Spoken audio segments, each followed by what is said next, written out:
Hello everyone, मैं मिथुन सिंह स्वागत करता हूं आप सभी का। आशा करता हूं आप सभी बहुत अच्छे होंगे। बात करेंगे सिद्धू कानू मुर्मू पीजी सेमेस्टर 1 के प्रीवियस ईयर क्वेश्चन पेपर की। पेपर आपका होगा बॉटनी का, पेपर नंबर ये 1 है और 2022 का ये क्वेश्चन पेपर है। तो चलिए आगे बढ़ें। उससे पहले मैं आपको बता दूं, पिछले 5 साल के जितने भी बॉटनी के क्वेश्चन पेपर हैं आपको 69 रुपीज़ में अवेलेबल करा दिया जाएगा, ताकि आप एग्जाम बेहतर ढंग से लिख पाएँ और आपको कभी भी किसी भी तरह की परेशानी ना हो। दूसरी बात, 199 में आपको सजेशन प्रोवाइड कर दिया जाएगा। सजेशन यानी कि क्या? सजेशन यानी कि वेरी वेरी इंपॉर्टेंट क्वेश्चन वो आपको प्रोवाइड कर दिया जाएगा, ताकि आप एग्जाम बेहतर ढंग से क्रैक कर पाएं, स्कोर अच्छा आप कर पाएं। इंपॉर्टेंट क्वेश्चन के साथ आपको आंसर भी प्रोवाइड कर दिए जाएंगे। यहाँ से मेरी ईमेल आईडी आप देख लें, yourmithunSingh@gmail.com पे आप मुझे मेल कर सकते हैं। इंस्टा पे अगर आप हो, do follow me @iMithunSingh।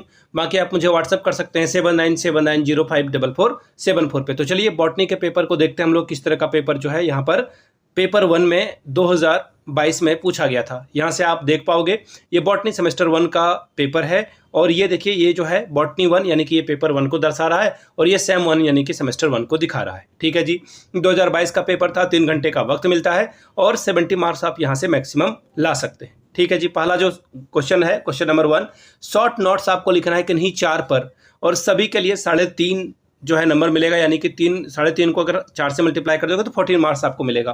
Question number A, general characters of the viruses, यानी कि वायरस का जनरल कैरेक्टर्स आपको लिखना है। अगला है structure of a bacterial cell, उसके बारे में आपको बताना है। Question number 3, general characteristics of the gymnosperms, ठीक है, इसके बारे में बताना है। चौथा क्वेश्चन है जनरल कैरेक्टरिस्टिक ऑफ एल्गी। फिर अगला इकोनॉमिक इम्पैक्ट ऑफ एल्गी, और है फ्लोरा के बारे में आपको शॉर्ट नोट्स लिखना है। यहाँ पे आपको 6 क्वेश्चन है, 6 में से किसी भी 4 को आप पिक कर सकते हो। क्वेश्चन नंबर 2, राइट एन ऐसे on the economic importance of bacteria, bacteria का इकोनॉमिक इम्पैक्ट क्या है उसको लिखें। 14 नंबर आपको ये अकेले 14 मार्क्स देकर जाएगा। Question number 3, discuss briefly the classification of fungi as the proposed by the Alexopoulos and Mims, इनके द्वारा जो बात कही गई है उसके हिसाब से आपको बताना है, और 14 मार्क्स आपको यहां से लाना है। Question number 4, briefly describe the classification of algae as the proposed by the Fritsch, इसके बारे में बताइए। 14 मार्क्स आपको यहां से मिलेगा।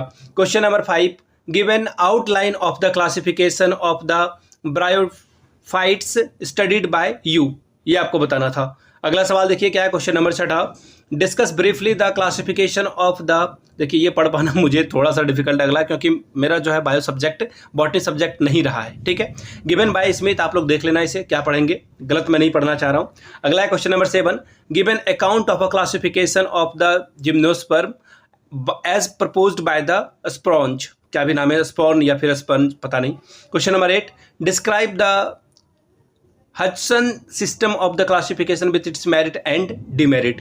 क्वेश्चन नंबर 9 की बात करते हैं, give a brief account of history, principle and rule of ICBN, इनके बारे में, एक संस्था है, इसके बारे में आपको इसकी हिस्ट्री, इसके प्रिंसिपल एंड इसके रूल्स के बारे में आपको बताना है। फिर से आपको नोट्स लिखना है किन्हीं 2 पे, और 7 + 7 14 मार्क्स आप ला सकते हैं। ठीक है, हार्वेरियम, इसके बारे में बताना है।